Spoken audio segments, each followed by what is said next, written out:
a hablar de banca ética y del concepto de banca ética, de la filosofía de este fenómeno, de cómo ha surgido, por qué ha surgido y algunos casos, algunos ejemplos, son pocos entre los muchos que podría haber puesto, pues para ilustrar un poco este fenómeno, ¿no? Que puede ser una de las, o pensamos que es una de las alternativas al modelo que nos ha presentado Pedro, de estas respuestas, ¿no? Que también que se está construyendo desde la ciudadanía a otro modelo de finanzas, otro modelo de banca. El concepto de banca ética es muy difícil de definir porque no existe una acepción de banca ética unificada y consensuada. Sí que es cierto que, por ejemplo, en Europa tenemos una federación de entidades de banca ética, entre las cuales pues, nos encontramos desde entidades de lo que entendemos como la banca tradicional, cajas de ahorro españolas, hay alguna, a entidades mucho más chiquititas, entidades que son, bueno, pues que ni siquiera tienen un estatus de banco, ¿no? Lo que sí que comparte la banca ética, el movimiento de banca ética, es que al fin y al cabo son entidades que se han dado cuenta de ese poder transformador. Como decía Pedro, la banca es un sector que, aparte de tener unos servicios que ofrecer, unos productos, etcétera, que tienen que hacer bien, que tienen que pues, satisfacer unas necesidades de la población, aparte tiene un poder político muy importante, es un poder de ordenación de lo que es la economía de una sociedad, porque la banca decide a qué tipo de economía, de empresas, se prestan esos recursos financieros que son necesarios. Entonces, aparte de ser un intermediador, también es un órgano decisor. Y lo que se ve es que, bueno, toda la banca es consciente de este poder de decisión. Lo que pasa que unos bancos pues, lo aplican para fomentar una economía capitalista, una economía competitiva, y otros bancos, que es la banca ética, lo que se han dado cuenta es que tienen ese poder de transformación, de canalizar esos recursos a una economía pues, que tiene entre sus intereses el cuidado de las personas, el cuidado del medio ambiente y unos proyectos que probablemente, por razones no ya de rentabilidad ni de estructura financiera, no salen o no son financiados por la banca convencional en muchos casos. También se afrontan cuestiones como la exclusión financiera y como la democratización de los servicios financieros, ¿no? Al final, el instrumento es visto como un instrumento de solidaridad entre una economía, entre las diversas patas de una economía, de un sistema económico alternativo, diferente del que es internacionalmente asumido. Entre los valores, pues evidentemente está la ética, no solamente en su intermediación financiera, en su labor de intermediación financiera, sino en todos los aspectos del trabajo de un banco ético. También en el ratio salarial que se paga entre el salario más alto y el salario más bajo, en el tipo de huella ambiental que se produce cuando se tienen que tomar decisiones de viajes o de construcción de edificios o de utilización de los recursos.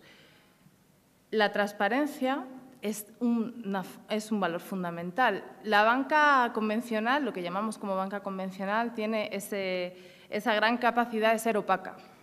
Opaca no solamente en las transacciones o en las operaciones que se realizan en paraísos fiscales, sino opaca en sí en sus propias cuentas. Como comentaba Pedro, se les ofrece la posibilidad de poner en los balances algunas cosas sí, otras cosas no. Y muchas cosas son ocultas. Las contabilidades, bueno, ya visteis el caso de Bankia, que se presentan muchas veces no son correctas. Y bueno, en este caso fue algo que saltó, pero no son los únicos casos. La solidaridad y la participación. La participación también es un elemento fundamental de la banca ética. Para la banca convencional, el cliente es un cliente. Los ciudadanos son clientes, son vistos como tal. Para la banca ética, los ciudadanos son parte del sistema financiero, son parte y además decisiva y decisoria. Se trata de que no seas cliente únicamente, de que seas parte de un modelo que está transformando, que tomes decisiones en cuanto a esa entidad, pero que tú también formes parte de unos círculos de pensamiento, de unos círculos de actuación para hacer llegar a más personas este nuevo concepto de finanzas y de economía. Y no por ello se tiene que renunciar a la eficiencia y a la competencia. Son cuestiones necesarias también, porque estamos hablando de bancos, estamos hablando de entidades que en muchos casos tienen una ficha bancaria por el órgano regulador, que están supervisados y que tienen que hablar de eficiencia. Además, tienen que demostrar que es un modelo sostenible y que es un modelo que funciona, que no…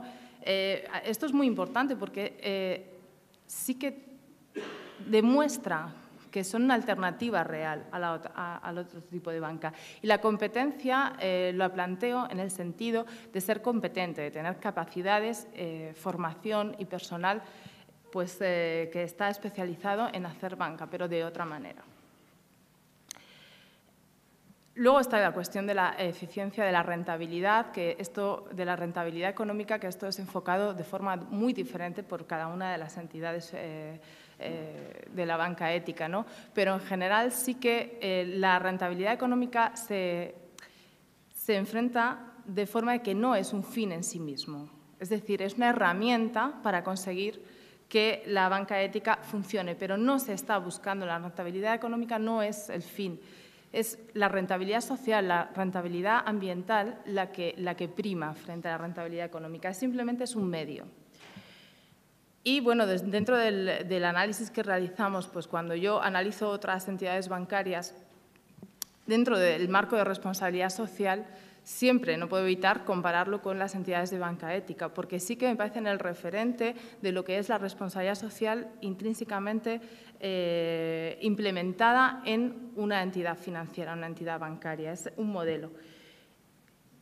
A partir de ahí, cada una de estas entidades bancarias de la banca ética ha creado una diferente política ética y algunas, pues dependiendo de su origen geográfico, también de su surgimiento social, pues tienen un foco más orientado, por ejemplo, a proyectos ambientales o a la lucha contra la exclusión social. Eso, en los ejemplos que os comentaré, pues se verá claramente reflejado.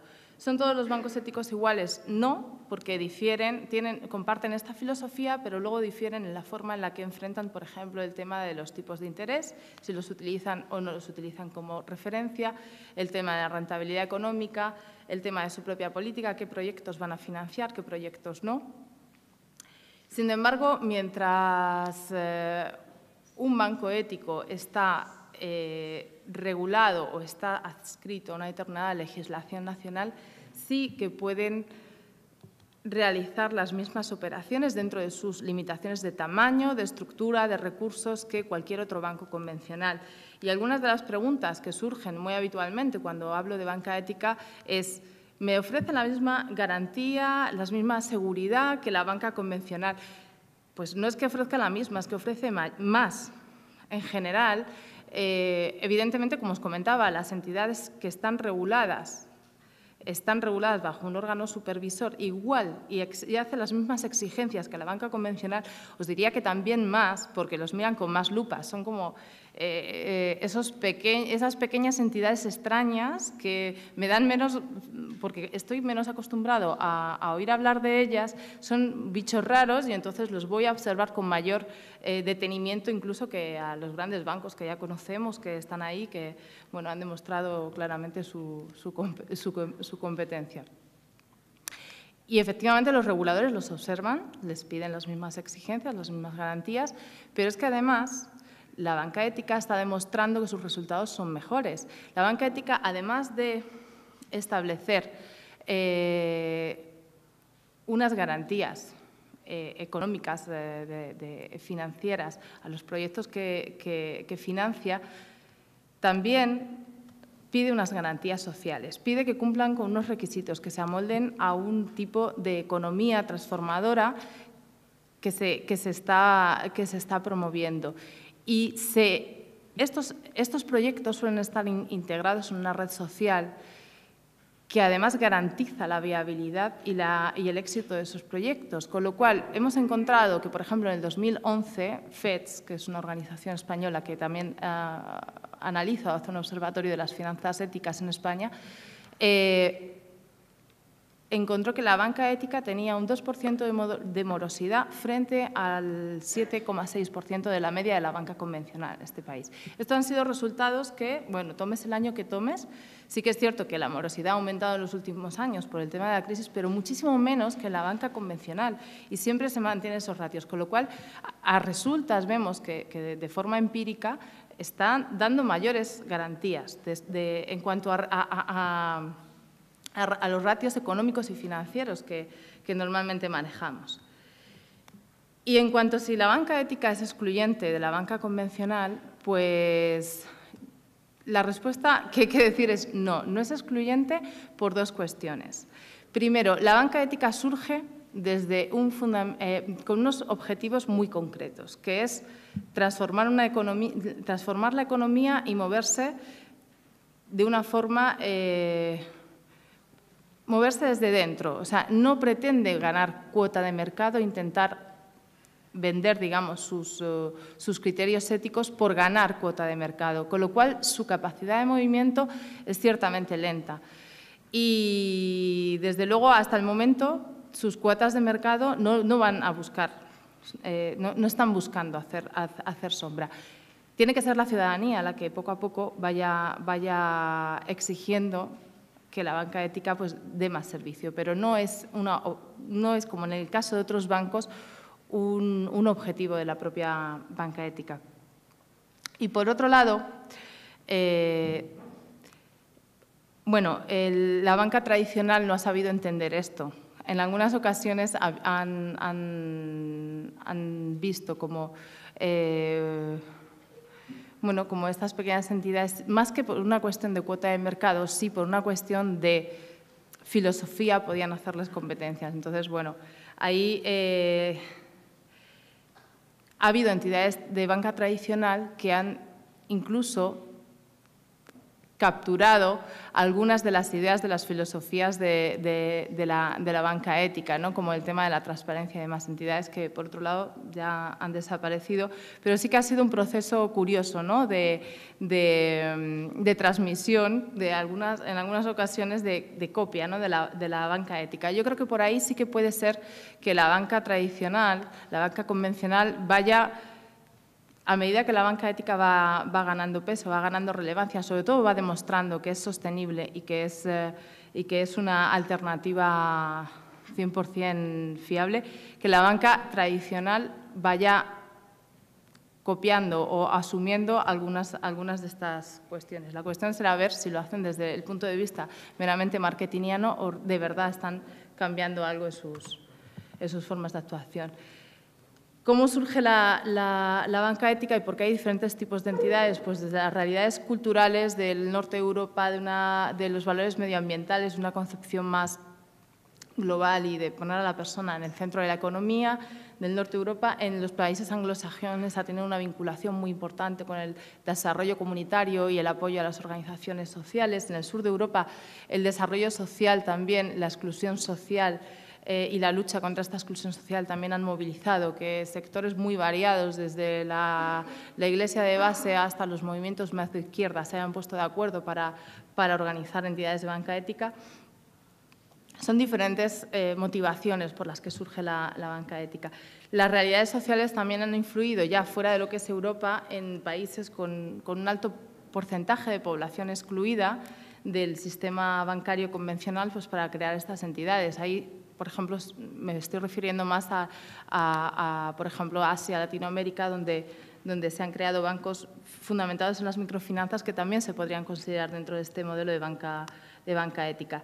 Y también las realidades legislativas y políticas han influido mucho. Por ejemplo, en Holanda, toda la regulación que fomenta fiscalmente la inversión en fondos ambientales o en proyectos ambientales, pues esto ha ayudado a que haya habido un desarrollo más importante, ¿no? de los bancos éticos allí, sobre todo los enfocados hacia los ámbitos ambientales.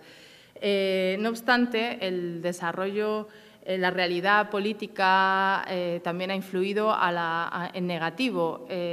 Desde hace unos años, en el año 2003, 2004, cuando se exigía un capital social mínimo para crear un banco, pues algunas entidades de banca ética se estaban planteando obtener ese capital mínimo.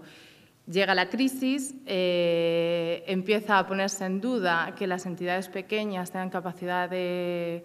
pero es por otros motivos, pero que tengan capacidad de... o sea, tengan solvencia.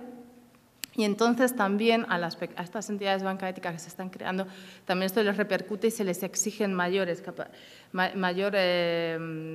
grados de capitalización para poder empezar, ¿no? Voy a coger 4 entidades de banca ética muy distintas. El Cooperative Bank, que es un banco inglés, que es una cooperativa de crédito tradicional, surgió en el siglo XIX, como muchas otras cooperativas de crédito, y poco a poco se fue diversificando, fue creando, no solamente se dedicaba a la intermediación bancaria, entró en temas de inversiones, de seguros, etcétera, pero en el año 92 se replantearon su política ética. Podían seguir dentro de esa tónica capitalista, neoliberal, entonces se plantearon que el dinero tenía que ser un elemento transformador de la economía, con lo cual,